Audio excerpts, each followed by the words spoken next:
On my 60th birthday, my daughter stood in front of more than 100 guests and claimed that I had promised her everything I owned. My son-in-law smiled as if my entire life already belonged to them. My wife sat frozen in shock while the room erupted into applause, but a few minutes later I pressed a single button, and the celebration turned into a nightmare for them. Before I tell you how that happened, let me know where you're watching from and what time it is there right now. I always enjoy seeing where people are joining from around the world. My name is Daniel Mercer. I'm 60 years old and I live in Phoenix, Arizona. For most of my life, I believed that hard work could solve almost any problem. I spent more than 3 decades building a construction company from the ground up.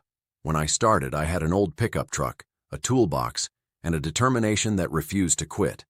There were years when I worked 12 or 14 hours a day under the scorching Arizona sun. There were nights when I came home so exhausted that I fell asleep in my work clothes, but I never complained because I believed I was building a better future for my family. My wife, Linda, stood beside me through every challenge. She was the kind of woman who could make a difficult day feel easier with a simple smile. Whenever business was slow or money was tight, she reminded me why I was working so hard in the first place. Together we built a good life. Not a perfect one, but a good one. We raised our daughter, Olivia, in a comfortable home. We paid for her education. We gave her opportunities that neither Linda nor I ever had growing up. For many years, I believed Olivia appreciated everything we had done for her. She was smart, confident, and ambitious. When she married Ethan Brooks, I welcomed him into the family without hesitation. Ethan was charming and knew exactly what to say in every situation. He always called me Dad and spoke respectfully whenever we were together. Looking back now, I realize that some people are very good at pretending to be someone they're not. Olivia and Ethan had a daughter named Sophie. She was 10 years old and easily the brightest part of my life. Sophie had her grandmother's kindness and a curiosity that never seemed to run out. Whenever she visited, she filled the house with laughter. Unlike many children her age who spent all day staring at screens, Sophie loved asking questions. She wanted to know how buildings were constructed, why certain business decisions were made, and what life was like when I was young. Every Saturday morning she would come over and sit with me on the back patio. We'd drink hot chocolate while I had coffee, and she would tell me stories about school, her friends, and whatever new hobby had captured her attention that week. Those mornings became my favorite part of every week. A few months before my 60th birthday, I started planning a large celebration. I wasn't usually the kind of person who enjoyed being the center of attention, but Linda insisted that turning 60 was a milestone worth celebrating. She convinced me to host a formal party at one of the nicest hotels in Phoenix. Friends, relatives, former employees, and business associates would all be invited. At first, Olivia seemed unusually excited about the event. "Dad, this has to be perfect," she told me one evening. "You've worked your entire life for this family. You deserve a huge celebration." I remember smiling at her words. At the time, they sounded loving and sincere. Now I know better. As the party approached, I started noticing small things that felt strange. They weren't major enough to raise alarms, but they lingered in the back of my mind. Olivia suddenly became very interested in my finances. During family dinners, she would casually ask questions about my investments, retirement accounts, and properties. Ethan often joined those conversations. "So, Dad," Ethan said one night while pretending to be curious, "have you ever thought about what will happen to the business assets long term?" I laughed and shrugged.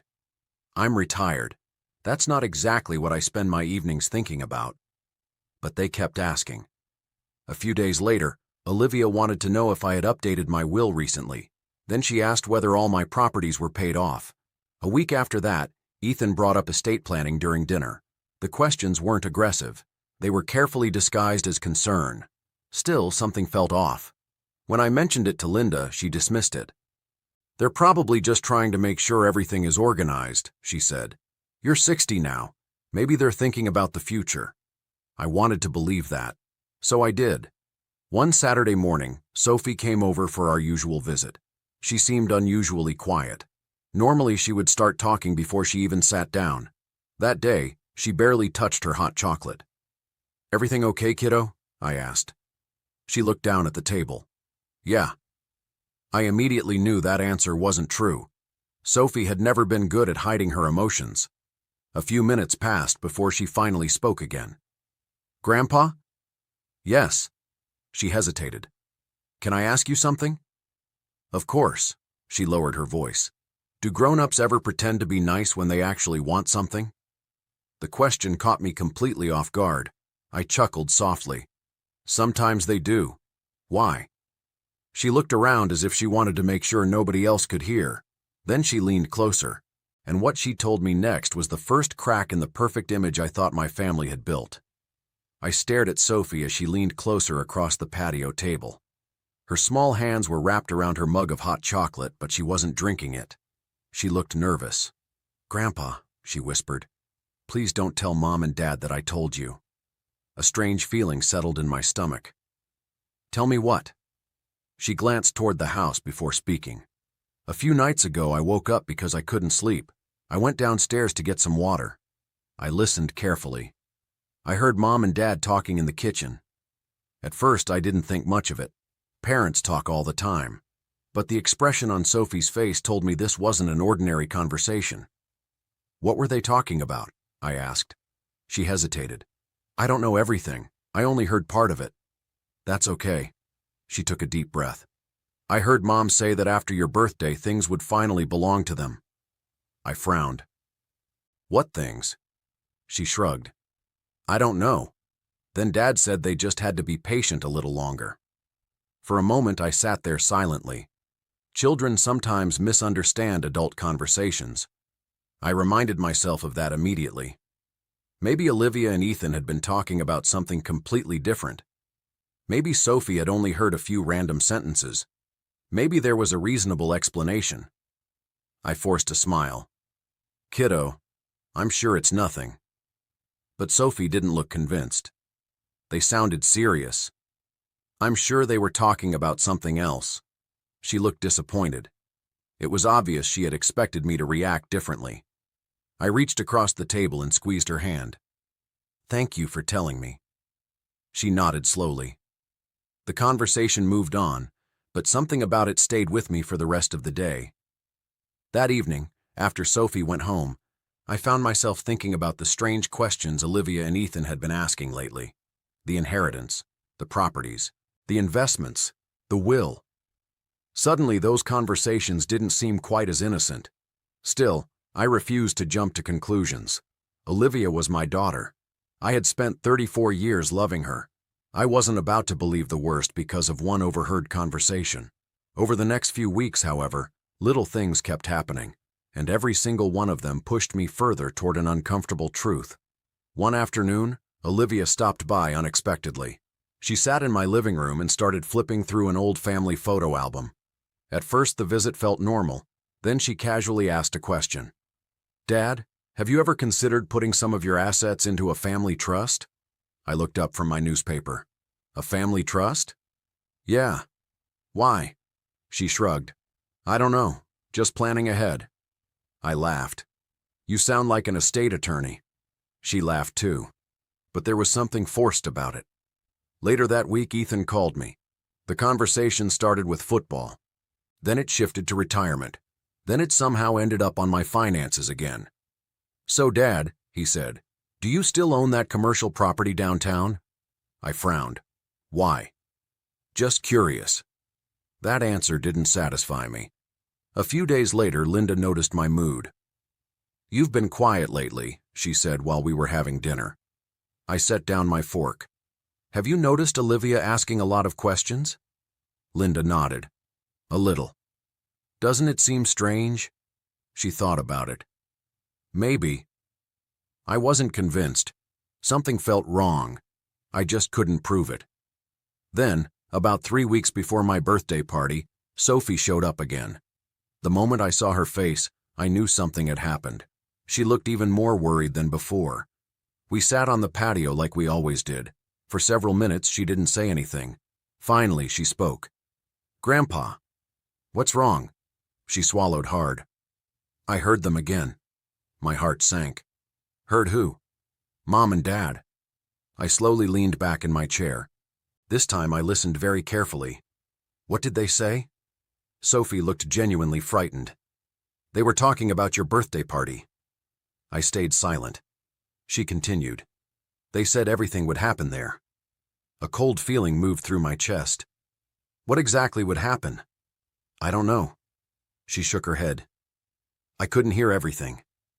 Then she looked directly into my eyes. But I heard Mom say that once everybody saw it, you wouldn't be able to say no. For several seconds, neither of us spoke. I could hear birds in the distance. I could hear the wind moving through the trees. But suddenly all those sounds felt very far away. What else? I asked quietly. Sophie's voice became even softer. Dad said all the guests would make it easier. I felt my stomach tighten. Guests? Why would guests matter? What exactly were they planning? For the first time, I couldn't dismiss what Sophie was telling me. One strange conversation could have been misunderstood. Two conversations with the same theme were different. Very different. I tried to stay calm. Did they mention money? She nodded. A little. Did they mention me? Another nod. Now my pulse was beginning to rise. What did they say about me? Sophie's eyes lowered. They said you've always been too trusting. The words hit harder than I expected. Too trusting. I suddenly remembered every financial question, every conversation, every strange comment, every uncomfortable feeling I'd been ignoring. Maybe Sophie was right. Maybe I had been too trusting. But even then, I wasn't ready to believe my daughter was plotting against me. Not yet. I spent the next several days thinking constantly about what Sophie had told me. Part of me wanted to confront Olivia immediately. Another part wanted proof. Real proof. Because if I accused my daughter of something this serious and turned out to be wrong, the damage would be permanent. Then one evening my phone rang. It was Sophie. She sounded excited and terrified. "Grandpa," she whispered. "What is it?" "I got something." My heart immediately started racing. "What do you mean?" There was a brief pause. Then she said the words that would change everything. "I recorded them." The moment Sophie said, "I recorded them," my entire body went still. For a second, I honestly thought I had heard her wrong. "You what?" I asked. "I recorded them," she repeated quietly. My grip tightened around the phone. "Sophie, where are you right now?" "In my room." "Are your parents home?" "Yes." I immediately lowered my voice. "Listen to me carefully. Don't let them know you called me." "Okay. We'll talk tomorrow." The next 24 hours felt longer than an entire month. I barely slept that night. Every possible explanation ran through my mind. Maybe the recording would reveal a misunderstanding. Maybe it would prove I had worried for nothing. Maybe my daughter wasn't the person I was beginning to fear she was. The following afternoon, Sophie came over after school. Linda was visiting a friend, so it was just the two of us. As soon as we sat down in my study, Sophie pulled out her tablet. My heart was pounding.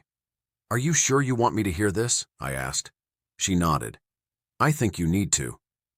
Then she handed me the tablet. I pressed play. At first, there was nothing but background noise, a television, footsteps, the sound of dishes. Then I heard Olivia's voice, clear as day. "We have to make sure he does it at the party." My chest tightened. A few seconds later, Ethan responded. "He won't want to look bad in front of everyone." I felt my stomach drop. The conversation continued. Olivia laughed. "I swear Dad is the most predictable person on earth." Then Ethan said something that made my blood run cold. "After we get control of everything, we won't have to pretend anymore." For several seconds, I simply stared at the screen. I couldn't move. I couldn't speak. I couldn't even breathe properly. The voices continued. Olivia started discussing my properties, my investments, my retirement accounts, the things I had spent decades building. Not once did she talk about me as her father. Not once did she mention love. Not once did she mention family. To her, I sounded like a bank account, an opportunity, a prize waiting to be claimed. Then came the sentence that shattered whatever hope I still had. "Once Dad signs everything over, our problems are over. Not his birthday, not his happiness, not his future. Only what they could gain." The recording ended. The room became completely silent. For a long time, neither Sophie nor I spoke. I just sat there staring at the dark tablet screen. I felt as if someone had punched a hole through my chest. For 60 years, I had faced challenges, setbacks, and disappointments, but nothing had prepared me for hearing my own daughter talk about me that way. I wasn't angry yet. Not at first. I was hurt. Deeply hurt. The little girl I had carried on my shoulders, the child whose college tuition I paid, the daughter whose wedding I helped finance, the person I had spent my life protecting. She saw me as an obstacle standing between her and my money, and somehow that realization hurt more than anything else. "I'm sorry, Grandpa," Sophie whispered. Her voice pulled me back to reality. I looked up and saw tears forming in her eyes. Immediately, I reached over and squeezed her hand. "No." I shook my head. "You have nothing to apologize for." "But they're my parents." I smiled sadly. "And you're still telling the truth."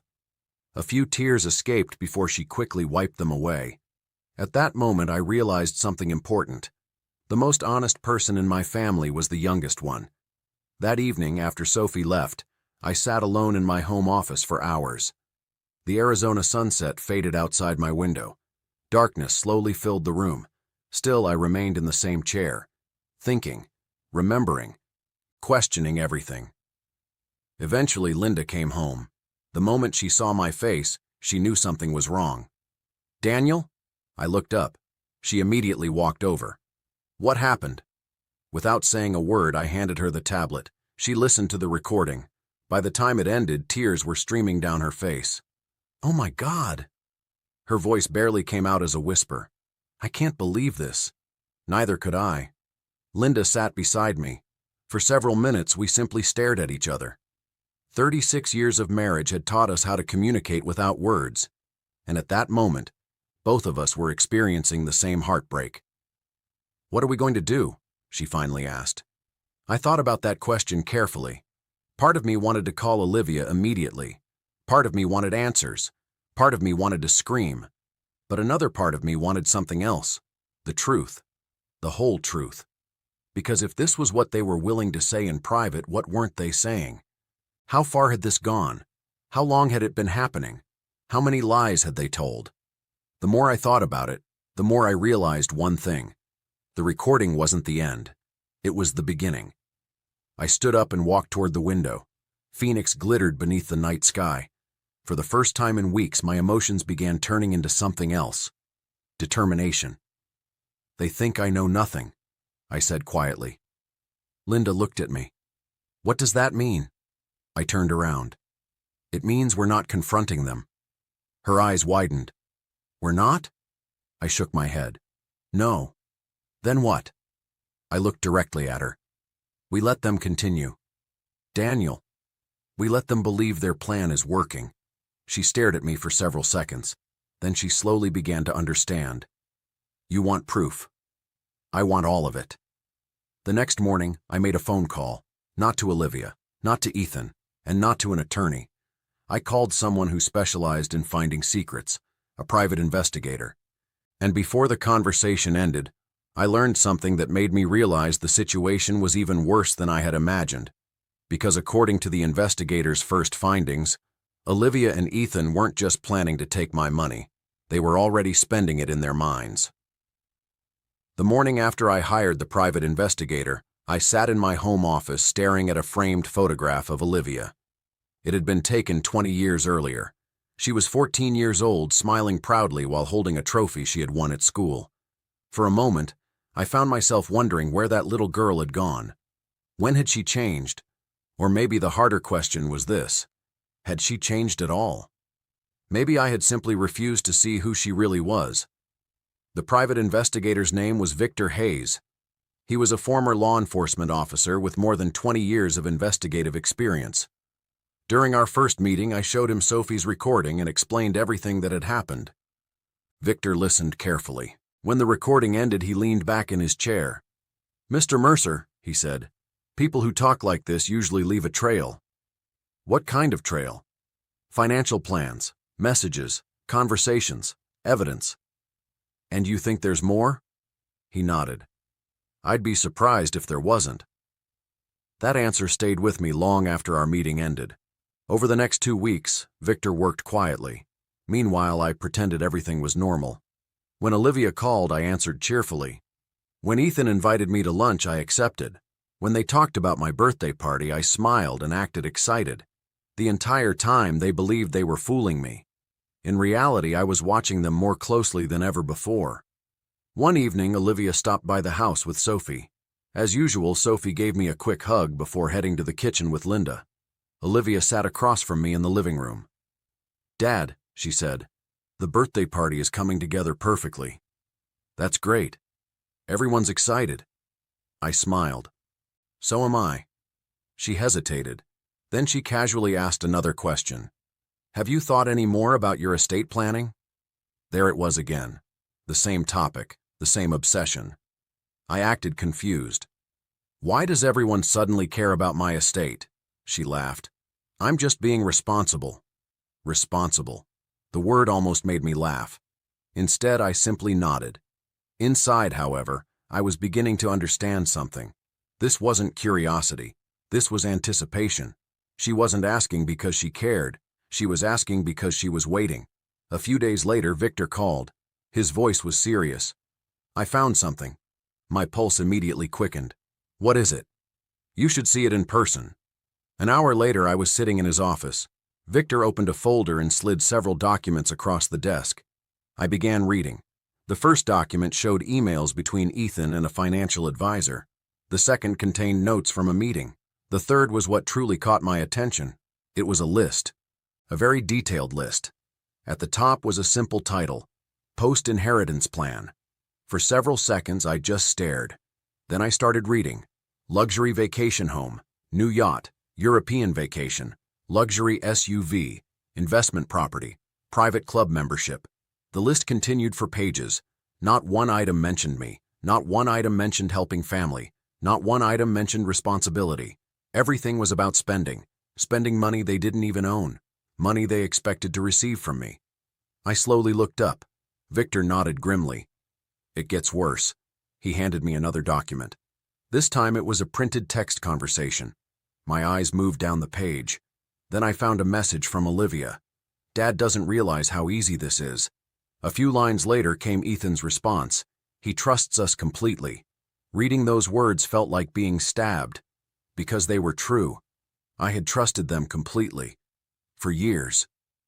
Victor gave me time to process everything. Eventually, he spoke again. "What do you want to do?" I thought about that carefully.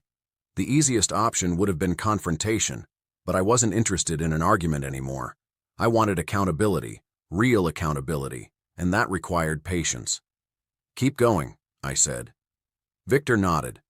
Over the next several weeks, more evidence appeared. More messages, more conversations, more plans. The deeper Victor looked, the uglier things became. What shocked me most wasn't their greed, it was their confidence.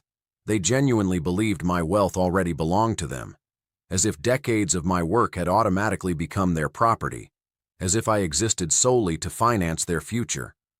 Meanwhile, Sophie continued becoming my unexpected ally. Every time she visited, she would quietly tell me anything unusual she heard. She never exaggerated. She never invented stories. She simply told the truth. One Saturday afternoon, she sat beside me on the patio. "Grandpa?" "Yeah, kiddo? Are you okay?" I smiled. "Why?" She looked down. "Because you've seemed sad lately." For a moment, I didn't know what to say. Then I wrapped an arm around her shoulders. "Sometimes adults learn things they don't want to learn." She nodded thoughtfully. "I think Mom and Dad are making a mistake." I looked at her. "A very big mistake." She leaned her head against my shoulder. "I don't want them to hurt you." That simple sentence nearly broke my heart. Because while grown adults were plotting behind my back, a 10-year-old girl was trying to protect me. A few days later, Linda and I met with our attorney. By the end of that meeting, every piece of my estate plan had been updated. Every property, every account, every investment, everything. Linda's future was completely secured. Sophie's future was secured as well. As for Olivia and Ethan, their expectations were about to collide with reality. Then the day finally arrived.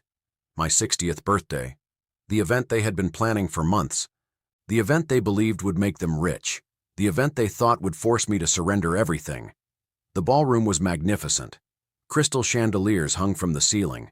More than 100 guests filled the room. Friends, relatives, former employees, business partners. Everyone was smiling. Everyone was celebrating. And everyone believed they were attending a birthday party. None of them knew they were about to witness the destruction of a carefully planned betrayal. The evening progressed smoothly. Dinner was served. Speeches were given. Laughter filled the ballroom. Then, just as Victor had predicted, Olivia stood up. She walked confidently toward the microphone, and the moment I saw the smile on her face, I knew exactly what was about to happen. As Olivia walked toward the microphone, a strange calm settled over me. For weeks, I had imagined this moment. The private investigator had predicted it. Sophie had warned me about it. The evidence had confirmed it. And now it was finally happening. The ballroom lights reflected off the crystal chandeliers above us as Olivia stepped onto the small stage. More than 100 guests turned their attention toward her. She looked confident, too confident, the kind of confidence people have when they believe victory is already theirs. "Ethan and I would like to say a few words," she announced with a bright smile. Polite applause echoed throughout the room. I sat quietly beside Linda. Across the room, I noticed Sophie watching her mother with an expression that seemed far older than 10 years. Olivia cleared her throat. "First, I'd like to thank everyone for coming tonight to celebrate my father's 60th birthday." More applause. She smiled warmly. The perfect daughter, at least on the surface. Then she continued, "My father has spent his entire life working hard for his family." Several guests nodded. "Everything he has built has always been about family." Again, more nods.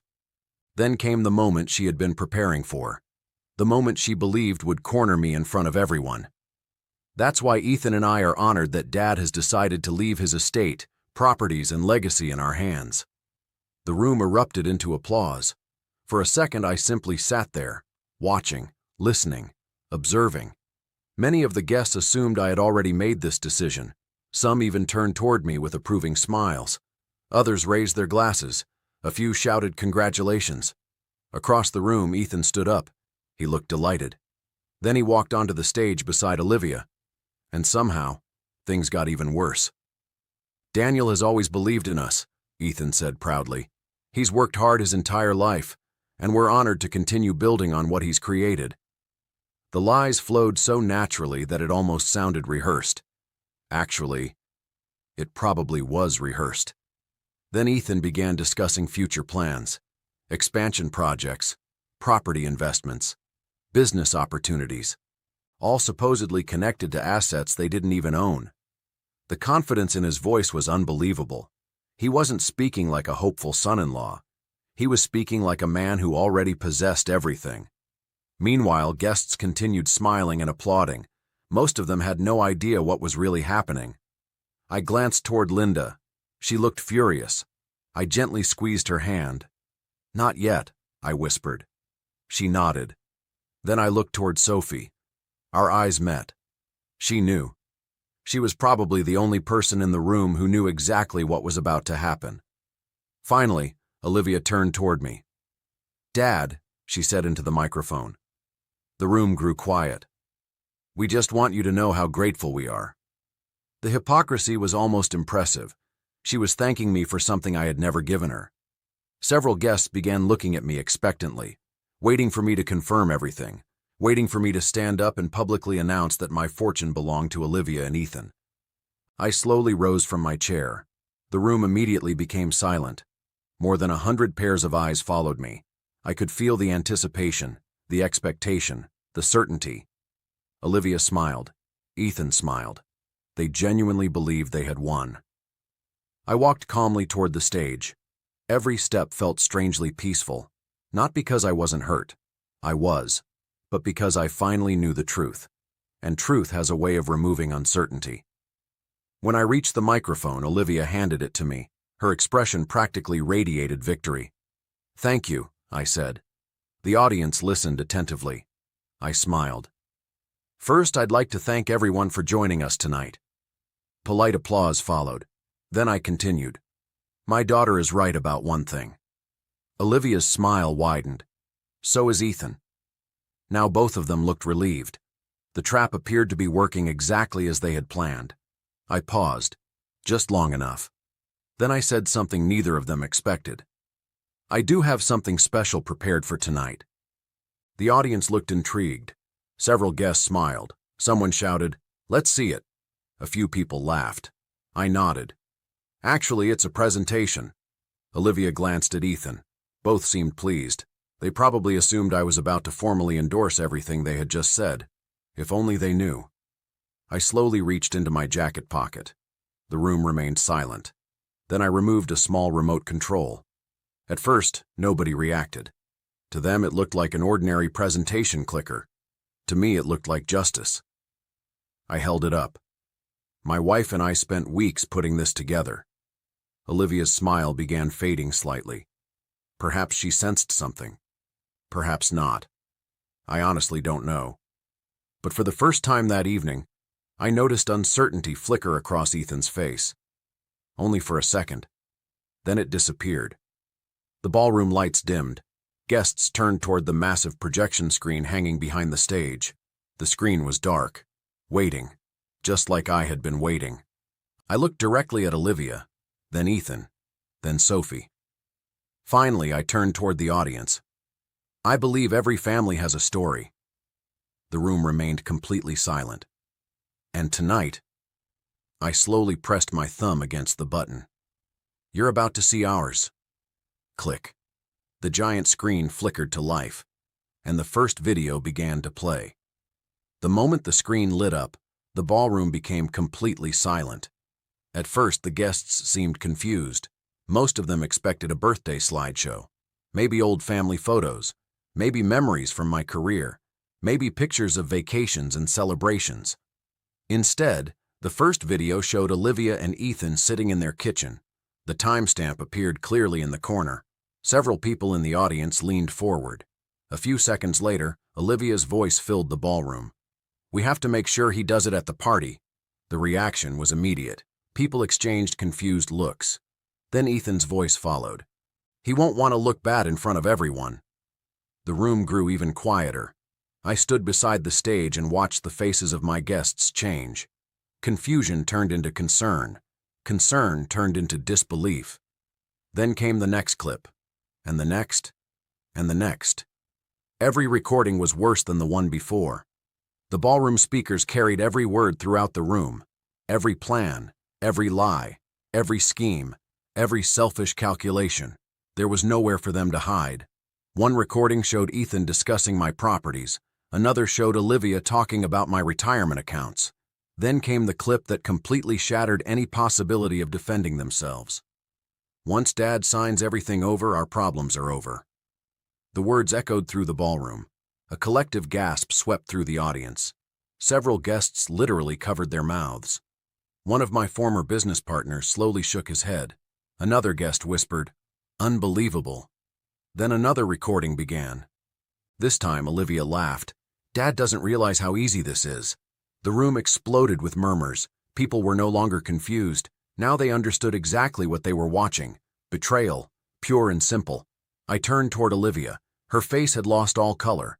The confident smile she had worn moments earlier was gone, completely gone. Beside her, Ethan looked like a man watching his entire future collapse in real time, which, in a way, he was. The final recording played. It contained the sentence that had broken my heart weeks earlier. "After we get control of everything, we won't have to pretend anymore." Silence followed. A heavy silence. The kind of silence that only comes after an ugly truth has finally been exposed. Nobody applauded. Nobody spoke. Nobody moved. The screen slowly faded to black.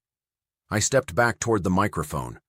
Across the ballroom, people stared at Olivia and Ethan as if they were strangers, because in many ways they were.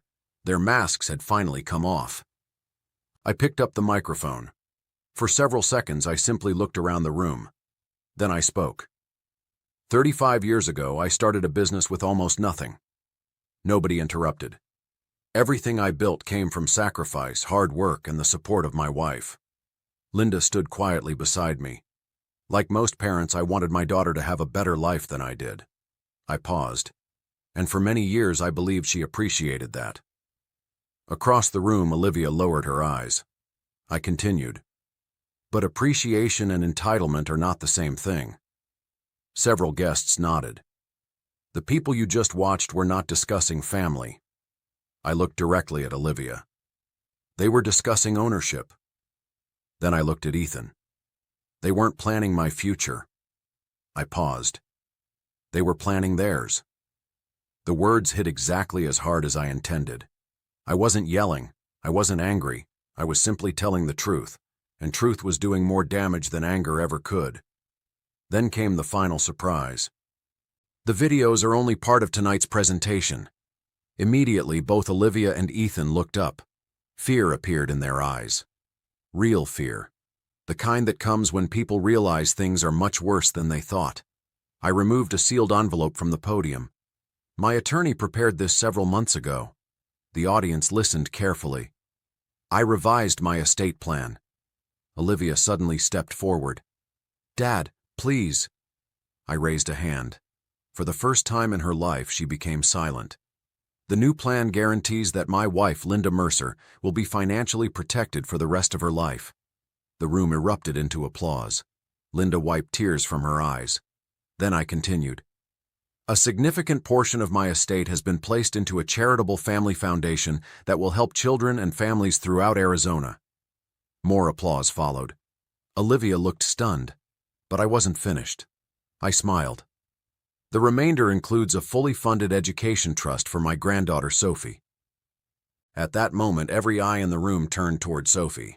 The little girl looked completely shocked. Tears immediately filled her eyes. I could barely hold back my own emotions. Then I delivered the final blow.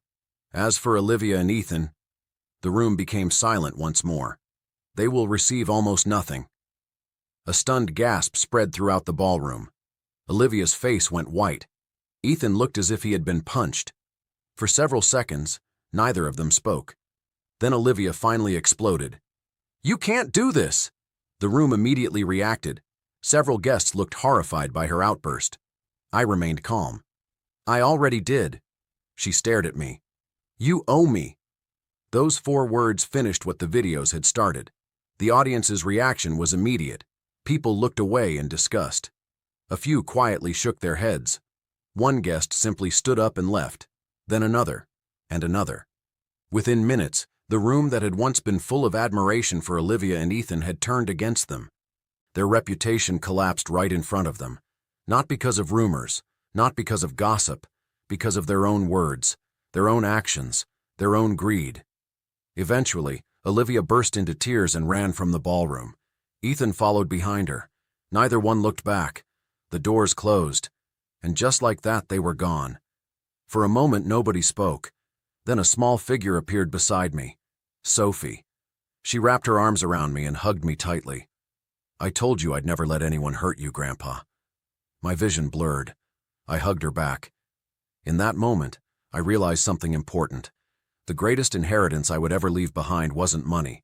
It wasn't property. It wasn't investments. It was character, integrity, love. And somehow, the youngest member of my family understood that better than anyone else. As the guests began approaching us, I looked down at Sophie and smiled. For weeks, people had been trying to steal my future. But in the end, the person who saved it was a 10-year-old girl who simply chose to tell the truth. And honestly, that made this the best birthday of my life. If you enjoyed this story, don't forget to subscribe to the channel and turn on notifications so you never miss another powerful story of family, betrayal, justice, and revenge. Now tell me in the comments, if you were in Daniel's position, would you have forgiven Olivia and Ethan after exposing them? Or would you have cut them out of your life forever? I can't wait to read your thoughts.